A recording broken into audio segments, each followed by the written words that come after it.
네, 하나님의 말씀 앞에 서서 하나님의 말씀을 존중히 여기는 마음으로 같이 일어서겠습니다.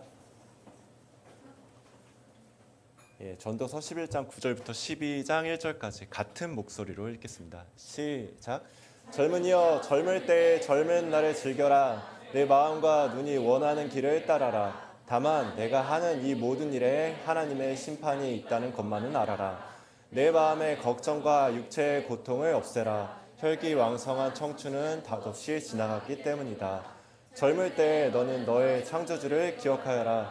고생스러운 날들이 오고 사는 것이 즐겁지 않다고 할 나이가 되기 전에. 네, 문장으로 안 끝나고 되기 전에 그러니까 되게 무섭네요. 네, 우리 같이 5분 이상 하늘 복 많이 받으세요, 땅 복 많이 받으세요 인사하고 앉겠습니다.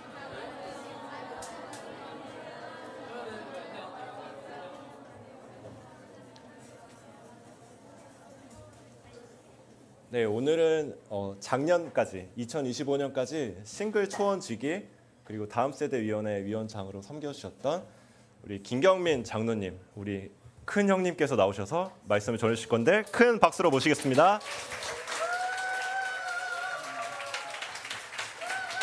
잘 지냈습니까? 굉장히 오랜만이죠?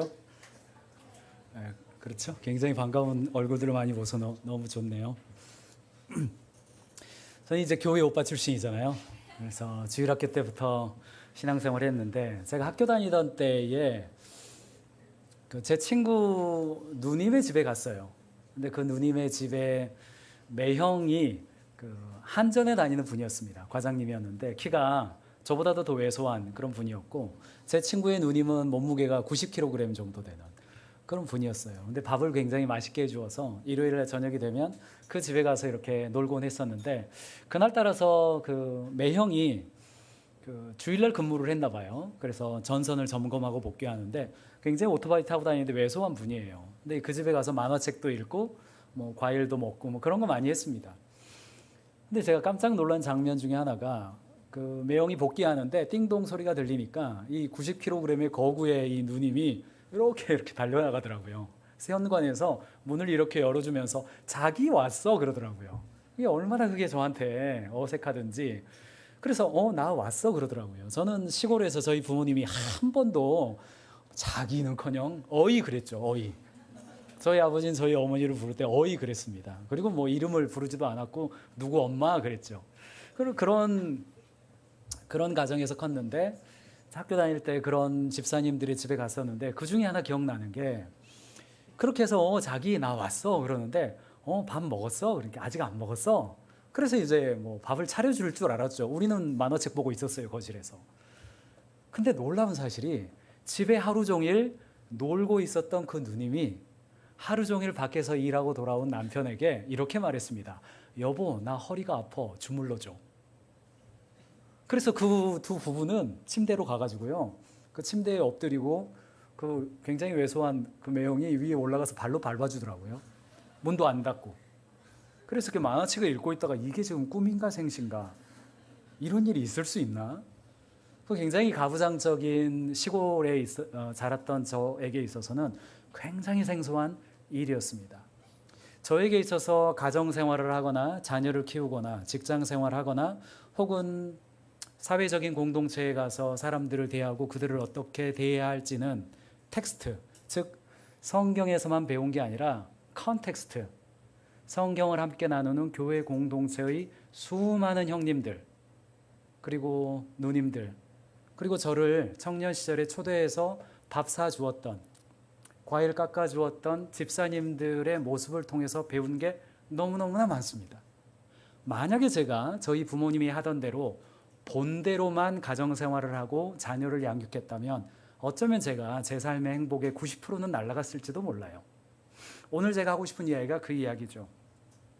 저와 여러분들은 신앙생활을 오랫동안 하면서 무엇을 배우고 있습니까? 우리가 믿고 있는 장로교회 신앙 고백 중에 하나가 웨스트민스터 신앙 고백서입니다. 가톨릭으로부터 독립할 때 우리의 신앙을 정리했죠. 그리고 수많은 다양한 흐름들을 정리하면서 소요리 문답, 즉 목회자 그룹이 아니라 평신도 그룹이 꼭 고백하는 소요리 문답이라고 있습니다. 거기에 1번에 인간의 제일 되는 목적이 무엇입니까? 하나님을 영화롭게 하는 것과 영원토록 그를 즐거워하는 것입니다. 들어봤죠? 네, 이런 분위기. 우리 뭐 그런 성경 공부했는데 거기 2번이 뭔지 아세요? 소료율이 문다. 그게 한 130개 정도 됩니다. 1번이 인간의 제일 되는 목적이 무엇이냐 이고요. 2번이 바로 나오는 게 성경이 우리에게 가르치는 것이 무엇입니까? 이겁니다. 거기에 대한 대답은 하나님을 떠난 자가 어떻게 하나님에게 돌아올 것과 하나님께 돌아온 자가 어떻게 삶을 살 것인가에 관한 것입니다. 이렇게 나와 있어요. 참 우리 고등학교 때 이런 거 외우라고 해가지고 열심히 외웠는데 뭐 안 외워지는지 모르겠어요. 한 가지 분명한 사실은 하나님이 우리를 구원하신 다음에 우리에 대한 하나님의 관심은 너 죽어서 천국 가에 그치지 않는다는 겁니다. 예수님 믿고 살아가는 우리에 대하여서 하나님은 분명히 우리의 일상의 모든 영역에서 행복하기를 바라십니다. 그래서 우리가 성경 안에 나와 있는 하나님께 돌아오는 방법이 무엇인지만 배울 뿐 아니라 성경의 교훈 중에서 하나님을 믿는 자가 어떻게 삶을 살아야 하는지를 배우는 것이 너무너무나 중요합니다. 그래서 복음은 총체적이다 그러죠. 우리 삶의 모든 영역을 바꿔주시는 것이 복음이므로 우리의 삶에 있어서 컨텍스트를 배우는 것, 교회 생활을 통해서 나와 나의 형제 자매들, 교회 생활의 선후배를 통해서 좋은 점들을 배우고 그 배움에 따라서 우리의 삶을 바꿔가는 것이죠. 여러분 성경에 보면요, 사복음서만 있는 게 아닙니다. 전도서가 있고 잠언이 있습니다. 사복음서 뒤에 사도행전 이후에 그 다음에 나오는 로마서부터 요한계시록 직전에 이르기까지 수많은 성경의 분량은 대부분 하나님께 돌아온 사람들이 어떻게 삶을 살아야 하는지에 대한 내용입니다. 그것으로 가득 차 있어요. 특별히 오늘 전도서 말씀은 성경의 신약과 구약을 통틀어서 우리가 우리의 삶을 어떻게 살아야 되는지에 대한 지혜를 담고 있습니다. 그 대표적인 구절, 저와 여러분들이 암송하고 있고 많이 들어본 구절이죠. 젊을 때의 너는 너의 창조주를 기억하라. 고생스러운 날들이 오고 사는 것이 즐겁지 않다고 할 나이가 되기 전에 그렇게 하여라. 분명히 이 말씀은 우리가 예수 믿고 살아가는 우리에게 있어서 행복한 삶에 대한 가이드입니다. 저도 이것을 알기 때문에 자녀를 낳은 이후부터요, 우리 진현이, 미국 가 있는 진현이, 진솔이, 포항가 있는 진솔이 볼 수가 없어요. 이게 여러분 보면서 만족하고 있습니다. 지금 아이들이 어렸을 때부터 이런저런 잠언 또는 이런저런 전도서 같은 이야기를 해왔습니다. 2년 전에 여러분들 만났을 때 3부 예배 설교에서 이 30가지의 조언에 대해서 제가 여러분에게 설교한 적이 있습니다. 유튜브에서 석정일 TV를 치시면 그 설교가 있습니다. 그 설교 참고하시되 오늘은 그 30개를 빨리 한번 읽어보겠습니다. 이 이야기를 들을 때 여러분들의 마음이 어떤지 한번 기억하면서 들어보세요. 1. 나 자신의 욕구를 만족시키려 하지 말고 다른 사람을 도우는 삶을 살아라. 그것이 가장 행복한 삶의 모델이다. 2. 꿈이 있다면 그 꿈이 너에게 갑지불을 요구할 것이다. 3. 사람을 평가할 때는 구호만 무성한 사람인지 그가 남긴 열매가 있는 사람인지를 보아라. 4. 사랑을 실천하는 것은 좋은 의도와 뜻만으로 되지 않는다. 도움을 주려면 거기에 걸맞는 실력과 탁월성을 갖추어야 한다. 5. 지혜로운 사람은 자신의 실수와 무지를 인정하고 시스템과 팀으로 일하는 사람이다. 6. 죽을 때까지 소명이 있는 삶을 살아라. 이게 세션 1입니다. 세션 2번째를 제가 정리했는데 물론 이건 처음부터 정리한 게 아니죠. 어렸을 때부터 이 말 꺼내면 가정 예배를 드리다가 질문 있으면 질문해라 그러거든요. 근데 진현이는 눈치가 있어서 질문 안 합니다. 근데 진솔이는 호기심이 많아서 질문을 해요. 그러면 오빠가 눈치를 주죠. 너 지금 30분에 문을 열었다. 질문 하나에 제가 30분씩 답할 때가 있기 때문에 그래 고맙다 따라 하면서 했던 이야기를 모은 거죠. 그리고 지금 다시 정리해 본 거예요. 7번째부터는 태도에 관한 겁니다. 여러분도 들어보세요. 신호등이 깜빡거리거든 달려서 건너가라. 다음 순서를 기다리는 사람들보다는 이미 성취한 사람들을 만날 수 있다. 8. 다른 사람의 인정이나 칭찬을 구하지 말라. 네 자신이 스스로를 인정하고 격려하는 삶을 살아라. 9. 다른 사람이 집에 갈 때는 반드시 선물을 사가거라. 10. 사람은 오직 개인으로서만 존재한다. 사람을 집단으로 보지 말아라. 11. 질문을 주저하면 배우지 못한다. 호기심이 사라지면 즐거움이 없어진다. 사과를 미루면 관계가 좁아진다. 12. 어딜 가든지 앞자리에 앉아라. 사진 찍는다고 하면 빨리 나가 주어라. 태도에 관한 두 번째 교훈이에요. 지혜에 관한 것도 6가지가 있습니다. 13. 시간과 돈을 사용할 때 궁색해하지 말고 검소하거라. 아끼되 스스로의 자존감이 떨어지면 돈을 써라. 그러나 자존감이 허락하는 한 가장 낮은 비용으로 만족을 느낄 줄 알아라. 만족의 눈높이를 올리지 말아라. 14. 있는 곳에서 문제가 없다면 누군가의 섬김이 있는 것이다. 15. 가족을 소중히 하라. 16. 자유에 근거한 선택의 가치를 소중히 여겨라. 공짜로 해주겠다는 지도자들을 경계하고 스스로 선택한 삶을 책임 있게 살아가는 자연이 되라. 세금을 많이 내는 사람이 되고 세금 받아서 살 생각 하지 말아라. 17. 상대주의 가치는 오직 허무와 염세주의를 부를 뿐이다. 니체를 경계하고 다윈과 마르크스를 공부해라. 그러나 진리에 기반해라. 과학을 존중하되 과학주의는 경계해라. 인간의 지성의 한계를 인정하고 창조주 하나님의 섭리를 믿고 살아가라. 18. 진리가 아닌 관습까지 지키고자 하는 수구주의자들을 경계하되 진리 자체를 부정하는 급진주의자들을 피해야 한다. 진보나 보수에 치우치지 말고 오직 성경의 가치를 따라야 한다. 마지막이에요. 몇 개 안 남았죠.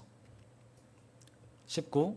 신앙생활을 목사님에게 의존하지 말고 직접 성경을 읽고 너와 하나님 사이에 어떤 것도 존재하지 않게 해라. 그것이 무엇이든 그것은 우상일 뿐이다.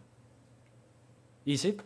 자기 확신은 대담함과 용기를 주지만 때로는 오만과 편견을 만들어낸다. 21. 친구는 일부러 많이 사귀려 하지도 말고 적게 사귀려고 하지 말고 삶의 흐름에 따라 하라. 우정은 10년 정도 위아래 넓게 보고 만나라. 그리고 나이보다는 그 사람의 지혜와 열매를 중요하게 보아라. 22.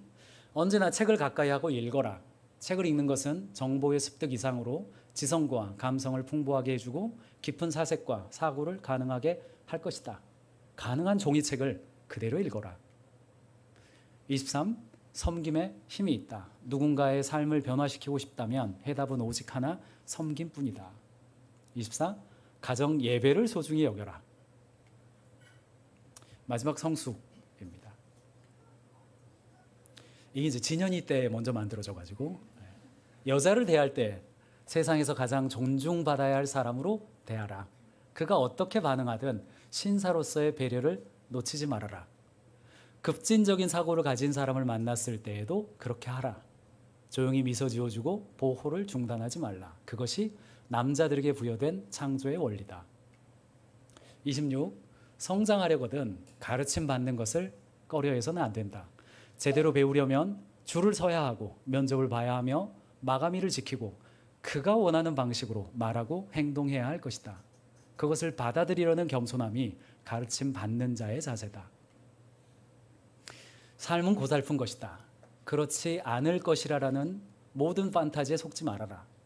인생은 영원 같은 골통의 골짜기와 찰나 같은 영광의 봉우리가 잠깐 있을 뿐이다. 그래서 이 세상에서의 삶에 거기에서 끝을 보려 하지 말라. 천국의 소망을 들고 살아라. 28. 새가 날아가다가 머리에 똥을 싸는 건 어쩔 수 없지만 둥지를 틀게 할 수는 없다. 실수를 할 수 있지만 그것을 즐기는 공간으로 누리지는 말아라. 29. 내게 주어진 시간과 힘, 재능과 물질을 내 것처럼 함부로 사용하지 말고 하나님의 것을 맡은 선한 청지기처럼 지혜롭고 충성되게 사용하라. 그리고 마지막 30번은 이제 축복입니다. 하나님의 능력의 바람이 언제나 너의 등 뒤에서 불어주시고 하나님의 밝은 얼굴은 너의 앞길에서 인도하셔서 무릎을 세우고 허리를 펴고 가장 행복한 삶으로 인도해 주시길. 요게 글쎄요, 뭐 잠언은 하루에 한 장씩 하나씩 읽어서 마지막까지 가는데요. 이제 저를 보여주시면 됩니다. 화면 안 쓰겠습니다. 요걸 들으시면서 이 30가지 들으면서 여러분 어떤 생각이 들으셨어요? 아, 이거는 뭐 설교가 아니라 무슨 처세술 아닌가? 뭐 이런 이야기 드실 수도 있을 겁니다. 그러나 여러분의 인생에서, 저와 여러분의 인생에서 내가 자녀에게 알려줄 수 있는, 잠언이 31장이니까 우리 가족 잠언 정도는 좀 만들어서 가족의 성경, 가족의 잠언스럽게 넘겨줄 수 있다면 그 얼마나 행복한 가문이 되겠습니까? 아직 한 장 남겨놨어요. 저도. 여러분 성경을 한번 펴보세요. 시편 바로 옆에 잠언이 있고요. 잠언 옆에 전도서가 있습니다. 그리고 신약서의 대부분은 앞부분에 구원의 복음을 선포한 다음에 뒷부분은 어김없이 교회 생활, 가정 생활, 일하는 법 안내하고 있죠. 하나님은 우리를 구원하시는 하나님일 뿐 아니라 우리가 월요일부터 토요일까지 어떻게 살아야 하는지에 대한 관심이 아주 많으십니다. 오늘 본문인 전도서도 청년들을 향한 지혜서이지요. 젊을 때를 즐겨라. 다만 심판이 있음을 알아라. 창조주를 기억하라. 기쁨과 책임과 경외를 한 호흡에 담은 하나님의 외침이지 않겠습니까? 신학에서는 이것을 일반은총이라고 부르기도 합니다. 하나님은 그 해를 악인과 선인에게 똑같이 떠오르게 하시고 의술과 경영과 과학과 예술 속에 당신의 지혜를 심어두셨습니다.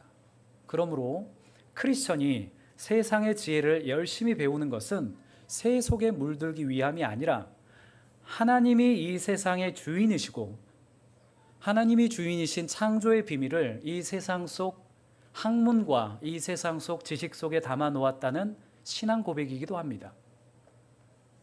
만약에 우리 새 교회당을 짓는다라고 한다면 여러분들이 저와 함께 헌금을 최선을 다해서 했습니다. 그리고 선택의 순간이 왔어요. 어떤 건축회사에게 이 아까운 헌금을 맡기시겠어요? 1번, 기도를 많이 한 분의 회사. 2번, 세계 최고 수준의 건축 기술과 합리적 가격과 품질 좋은 건축을 만들어주는 회사. 자명합니다. 마이크를 고르거나 에어컨을 선택하거나 여러분들이 앉아있는 의자를 선택할 때 그 선택의 기준은 누가 기도를 많이 했느냐로 되어서는 결코 안 될 것입니다. 누가 하나님의 창조의 비밀을 발견해서 좋은 품질을 저렴한 가격에 제공하고 있느냐로 결정해야지요. 헌금이 소중한 만큼 그 실력에게 맡기는 것이 헌금을 소중히 여기는 거죠. 팀 켈러 목사님은 일과 영성이라고 하는 책에서 이 20세기 영국의 극작가 도로시 세이어는 잘 모르겠지만 여러분들 C.S. 루이스 잘 아실 겁니다. 나니아 연대기의 저자이자 C.S. 순전한 기독교의 저자이기도 하죠. 함께 활동했던 분이죠. 그 일화를 소개를 하는데 도로세이전스는 이렇게 말합니다. 교회가 총명한 목수에게 해줄 말은 술 취하지 말고 주일 예배 나오라. 이것이 전부여서는 안 된다. 교회가 그 목수에게 해야 될 말은 무엇보다 신앙을 쫓아서 살려면 테이블을 훌륭하게 만들어라 라고 가르쳐야 한다. 미국의 조직신학자 웨인 그루뎀이 있습니다. 이분의 책이 하나님을 영화롭게 하는 비즈니스라는 콘사이즈 버전의 아주 얇은 책인데 여러분들 한 번씩 꼭 읽어볼 것을 권합니다. 이 책에서 웨인 그루뎀은 비즈니스에 대해서, 우리의 일터에 대해서 하나님을 영화롭게 하는 것이었으나 방치되었던 길이라고 부르면서 선함이란 윤리적 기준이 아니라 나의 삶에 하나님의 성품이 드러나는 것이다 라고 정의합니다. 선함이란 나의 삶에서, 나의 일상의 삶에서 하나님의 그림자를 볼 수 있게 되는 것. 사랑, 희락, 화평, 오래 참음, 자비, 양선, 충성, 온유, 절제, 이러한 성품들이 우리의 삶의 일상생활 속에서 드러나게 되는 것. 곧 그것을 통해서 신이 없다고 말하는 자들이 신적 성품인 성령의 열매를 경험하게 되는 것. 그것이 바로 선함이다. God is good 이라고 할 때 그 good이란 바로 그 말이다. 그래서 저는 마틴 로이드 존스의 책 하나님의 길에 나오는 하나님의 체육관이라는 개념을 좋아합니다. 근육이 체육관에서 단련되는 것처럼 성령의 열매인 인내와 친절과 절제, 그런 것들은 이곳 시원한 에어컨이 나오는 주일 예배당에서 결코 달성되어질 수가 없습니다. 하나님의 성품인 성령의 열매, 인내와 친절과 배려는 우리의 일터에서 듣기 싫은 우리 부모님이 뭔가 이야기할 때, 말 안 듣는 내 동생이 나에게 까치를 댈 때, 친구가 눈치도 모르고 내가 불편해하는 말을 할 때, 그 순간이 바로 하나님의 성품을 경험하는 시간이죠. 그 순간이 바로 우리의 진정한 예배가 시작되는 순간이죠.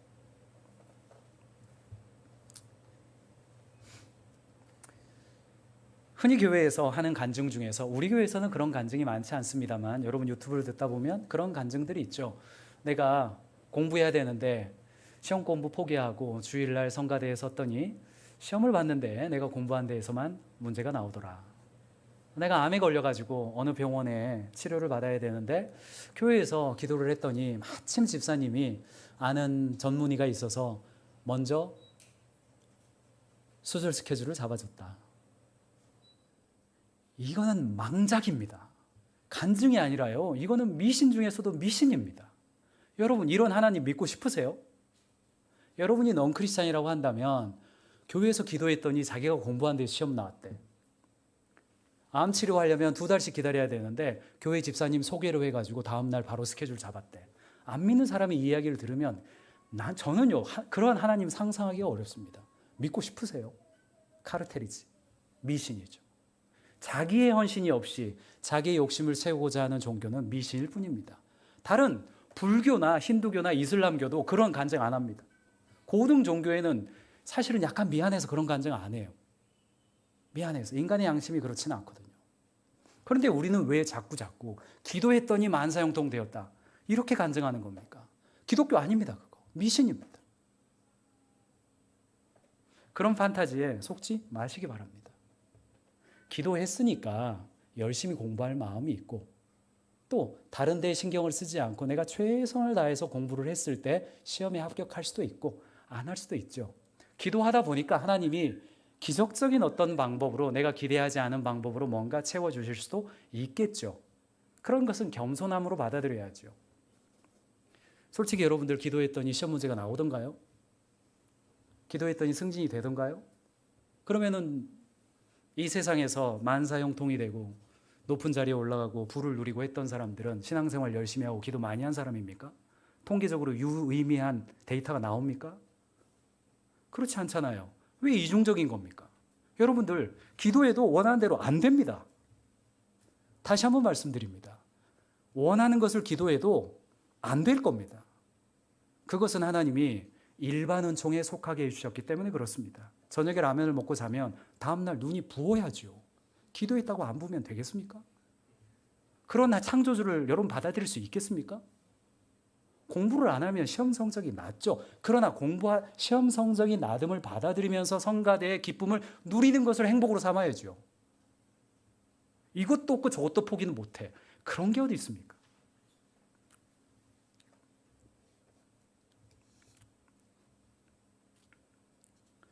그러므로 대학생 여러분, 우리의 전공과 교양 수업은 예배입니다.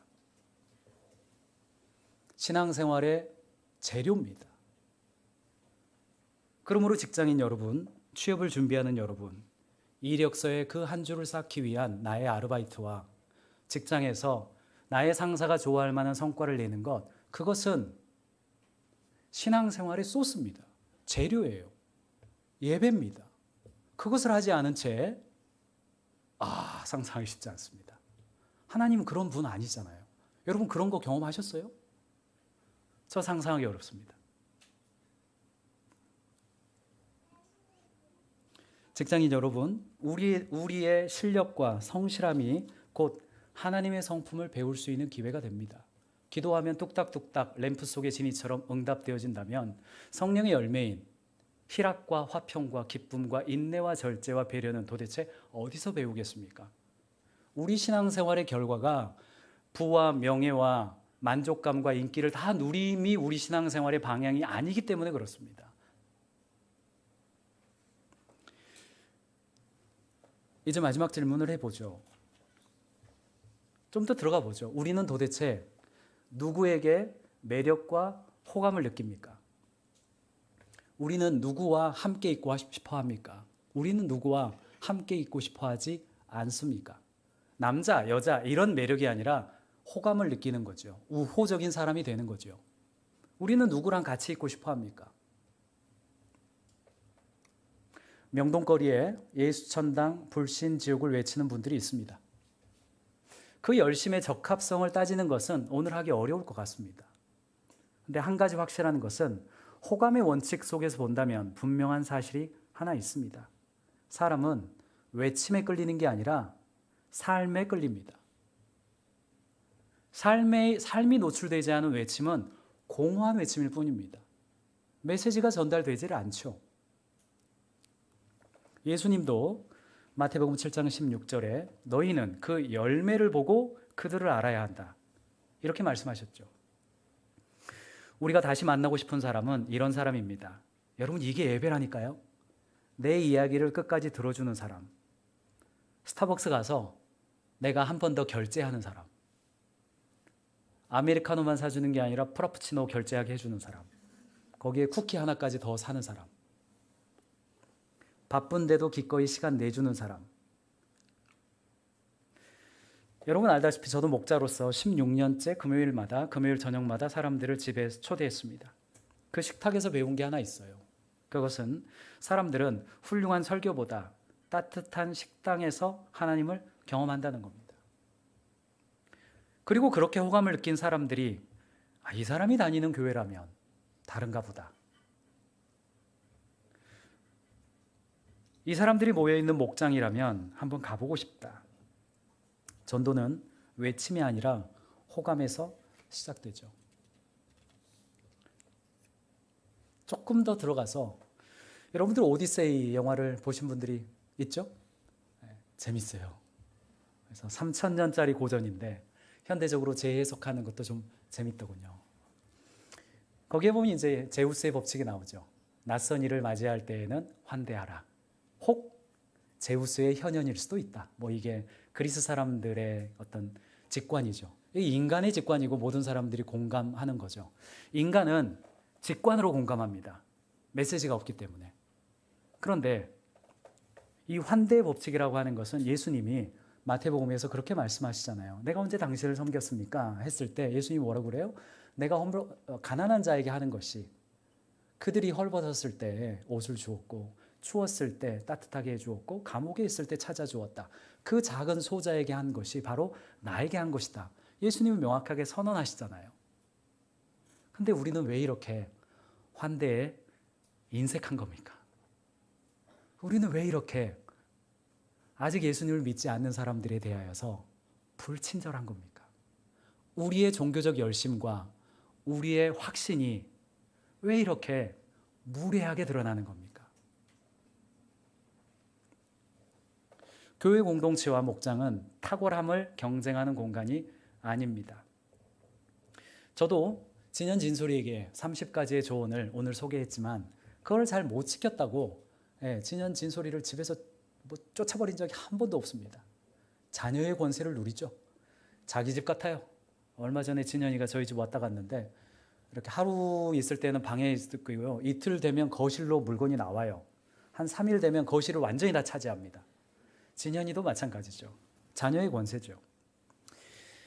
하나님은 우리가 우리의 일상생활에서 하나님의 성품을 드러내지 못했다고 해서 우리를 쫓아내실 일은 없습니다.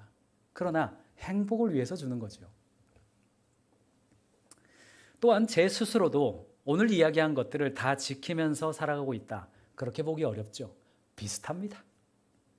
그러나 지향점은 있어야죠. 성경에서 안내하는 삶의 지혜는 행복을 위해서 선물로 주신 것이지 못 지키면 벌한다고 하시는 게 아닙니다. 다 잘해내는 사람들을 뽑는 오디션장이 아니기 때문입니다. 우리는 때로는 공부하지 않고 주일날 봉사하다 보니까 월요일날 시험 준비를 못했어요. 여러분 기도하십시오. 내가 공부 안 돼서 시험 문제 나오게 해주세요. 기도하십시오. 그걸 뭐라고 하시겠습니까? 서로 다른 은사와 서로 다른 속도를 수용하고 각자의 다양성 속에서 삶의 지혜를 함께 익혀가는 공간, 서툰 시도를 오히려 격려해주는 공간으로서 교회 공동체는 존재합니다. 베드로전서 4장 10절에 각 사람은 은사를 받은 대로 하나님의 여러 가지 은혜를 맡은 선한 관리인으로서 서로 봉사하십시오. 저는 이 말씀을 종종 교회 공동체 안에 적용하는데 교회 공동체보다는 가정과 일터에서 지극히 적합한 말씀이다 생각을 합니다. 회사에서 나의 아레날과 직무에 대해서만 생각하는 것이 아니라 내가 어떤 일이 봉사할 기회가 보였다. 그러면 그것을 나의 과업과 성과의 방향성으로 여기고 최선을 다해서 하고 그 공을 필요하다면 동료에게 넘기기도 할 줄 아는 그 정도의 성품이 우리에게 필요한 것 아니겠습니까? 여기까지는 네가 하고 여기까지는 내가 한다. 업무 경계선을 나눠주세요. 뭐 이런 게 예수님이 지향하는 성품이라고 보기 어렵지 않겠어요? 사랑하는 다운교회 청년 형제 자매 여러분, 오늘 드린 말씀을 한 줄로 모으면 이렇습니다. 잠언과 전도서를 주신 하나님은 여러분의 강의실과 사무실과 자취방의 하나님이시고 그 하나님은 저와 여러분이 실력으로 이웃을 섬기고 환대로 사람을 얻는 매력이 있는 그리스도인이 되기를 원하십니다. 신앙생활이 뭡니까? 그리스도인, 즉 그리스도를 따른다, 크리스천, 예수쟁이다. 그것은 교회 출석하고 기도하고 목장에 모이고 종교적 활동을 하는 것, 그것은 신앙생활의 매우 일부이지요. 교사로 치자면 동료 교사들이 모여서 수업 연구하는 것 같은 것일 거예요. 진짜 교사는 교실에 가서 학생들을 만나고 상담하고 아이들과 함께 하는 것이 교사의 역할이지요. 교사가 다른 교사들과 모여가지고 연구 수업하는 것을 교사의 실력이라고 말하는 사람이 어디 있겠습니까? 신앙생활, 즉 예배, 신앙생활, 예배, 워십 서비스 같은 어원이라는 거 아시죠? 내 삶의 모든 공간에서 거룩한 산 제사를 드리는 거죠. 로마서 12장 1, 2절 말씀에 사랑하는 형제자매 여러분, 그러므로 나는 하나님의 자비하심을 입어 여러분에게 권합니다. 여러분의 몸을 하나님께서 기뻐하실 거룩한 산 제물로 드리십시오. 이것이 여러분이 드릴 합당한 예배입니다. 여러분은 이 시대의 풍조를 본받지 말고 마음을 새롭게 함으로 변화를 받아서 하나님의 선하시고 기뻐하시고 완전하신 뜻이 무엇인지 분별하도록 하십시오. 이렇게 조언하고 있잖아요.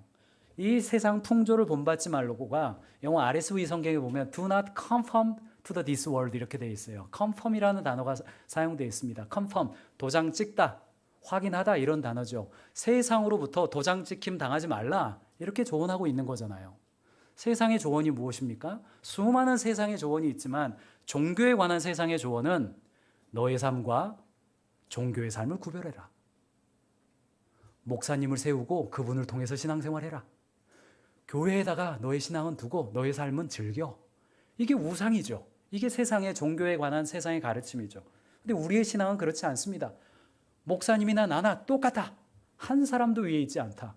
교회 공간이나 나의 일터의 공간이나 나의 침실의 공간은 똑같다. 단 1mm의 차이도 없다. 제가 지금 이 순간 여러분에게 설교하고 있고 이번 주에 수련회를 가고 이 찬양을 하고 기도하고 있는 그 준비와 고객에게 매출을 올리기 위해서 최선을 다해서 욕구 파악하고 상품 설명하고 내가 취업 준비하기 위해서 자격증 따는 그 행위가 단 1mm의 차이도 없다. 이게 우리의 신앙 아닙니까? 수많은 세상 종교들은 사제가 따로 있고 영성이 따로 존재하지만 우리 기독교회는 여러분들 우리의 선배들이 이 30년 전쟁을 통해서 수많은 우리 믿음의 선배들이 그런 거 아니다. 오직 성경 앞에 돌아가자. 사제는 존재하지 않는다. 모두가 왕 같은 제사장이다. 이걸 위해서 이 유럽에서 15세기, 16세기에 그 수많은 사람들이 목숨을 잃어가면서 우리가 얻은 것이 무엇입니까? 우리의 모든 삶이 신앙생활이라는 겁니다. 그 믿음을 가지고 있습니다. 그래서 우리를 개신교도라고 부르죠. 프로테스탄트, 저항자. 그것이 우리의 정체성 아니겠습니까? 그러므로 사랑하는 청년 형제 자매 여러분, 월요일부터 신앙생활 하시기 바랍니다. 주일은 신앙생활 좀 쉬는 거고 월요일에 신앙생활 시작하는 겁니다.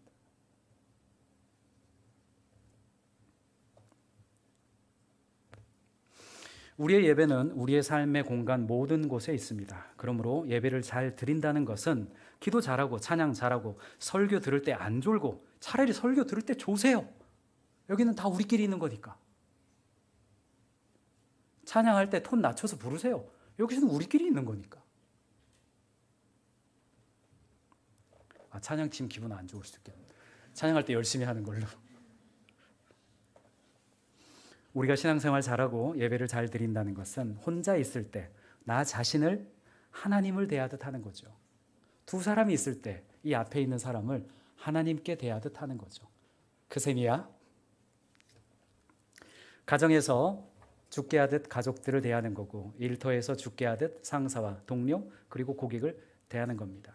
주변의 이웃들에게 친절하고 환대가 있는 사람이 되는 거예요. 이것이 우리의 영적 예배라고 로마서에서 말씀하고 있잖아요. 저와 여러분 도대체 어디에서 신앙생활하고 있습니까? 혼자 있을 때는 우울감에 빠지고, 제가 그렇다는 거예요. 지금 나오는 이야기는 제 이야기. 혼자 있을 때는 우울감에 빠지고 자기 연민으로 들어가고, 가족들이랑 있으면 까칠한 사람 되고, 일터에서는 퇴사하기 3일 전 사람처럼 다니고, 제가 그렇다는 겁니다. 네, 여러분 말고. 지하철이나 길거리에서는 건드리기만 해, 이런 표정으로 다니고, 그리고 주변 사람들과는 내가 작은 손해만 봐도 팔끈하고, 제 이야기라고 그랬습니다. 만약 그렇다면, 저나 여러분이나 비슷한 삶을 살고 있다면 그 모습 그대로 하나님과 대화하셔야 됩니다. 제가 이렇죠? 아시잖아요. 뭐 또 그랬네요. 대화하셔야 돼요. 왜요? 우리 삶의 모든 영에 하나님이 함께 하시니까.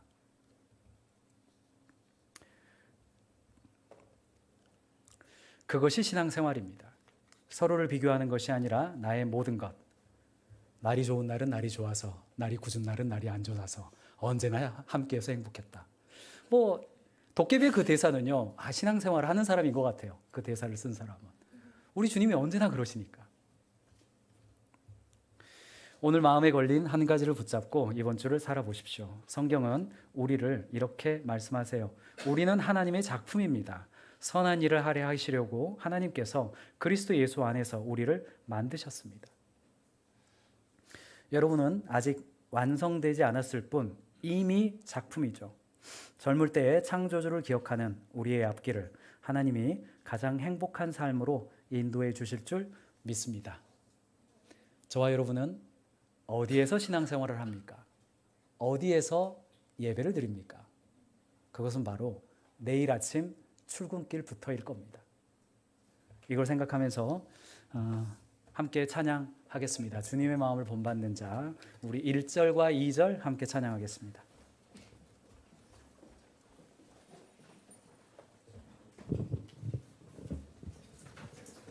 찬양 목소리 톤 낮추지 말고 키 맞춰서 불러주세요.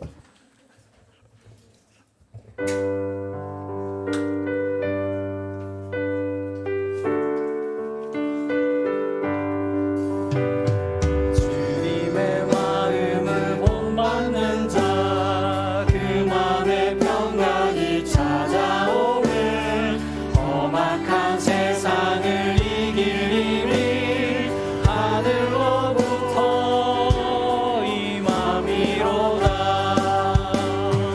주님의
할렐루야. 잠깐 눈을 감고 침묵으로 기도하겠습니다. 눈을 감은 채 조용한 방 하나를 상상해 보십시오. 창으로는 부드러운 빛이 들어오고 방 안에는 두 개의 의자가 놓여 있습니다. 한 자리에는 내가 앉고 맞은편에 우리를 지어주신 창조주 하나님이 앉아 계십니다. 젊었을 때 너의 창조주를 기억하라 말씀하신 그분이 지금 우리를 사랑의 얼굴로 바라보고 계십니다. 그 아버지께 말씀드려 보십시오. 오늘 들은 여러 조언들 가운데 나의 일상생활에 적용하고 싶은 한 가지, 또 마음에 오랫동안 기억 남는 그 키워드를 조용히 꺼내 놓으십시오. 우리가 서 있는 자리, 강의실과 도서관, 면접장과 사무실에서 씨름하고 있는 그 일, 그리고 거기서 익히고 싶은 지혜 한 가지를 말씀드리십시오. 그리고 이번 주에 여러 스케줄 중에서 만나게 되는 사람, 또 내가 넘어야 할 언덕들, 그 안에서 하나님이 나의 삶의 행복을 위해서 내가 넘기 원하는 언덕은 무엇입니까? 하나님께 질문해 보시고 그분이 하시는 말씀을 조용히 귀 기울여 보십시오. 함께 침묵으로 기도하겠습니다. 이제 삶의 예배를 드리기 위해 이웃을 향한 현장으로 힘차게 나아가겠습니다. 평안한 마음으로 세상에 돌아가십시오. 선한 일에 용기를 가지시며 악을 악으로 갚지 마십시오. 항상 연약한 자를 도우시며 아픈 사람을 찾아보시며 곤란당하는 이웃을 위로하십시오. 모든 사람을 존중하시며 주님을 존경하고 사랑하십시오. 모든 일을 믿음과 사랑으로 행하시며 어떤 일에도 소망을 포기하지 마십시오. 그리고 거룩하신 성령께 순종하여 기쁨과 감사의 삶을 살아가십시오. 사랑으로 나아가는 이번 주 한 주간 우리 하나님 아버지는 우리와 항상 함께 하실 것입니다. 여호와는 우리에게 복을 주시고 우리를 지키시기 원하며 여호와는 그 얼굴을 우리를 향하여 비추사 은혜 베푸시기 원하며 여호와는 그 얼굴을 우리를 향하여 드사 평강 주시기를 원합니다. 연합 예배를 마칩니다. 개인 기도로 이어가시기 바랍니다.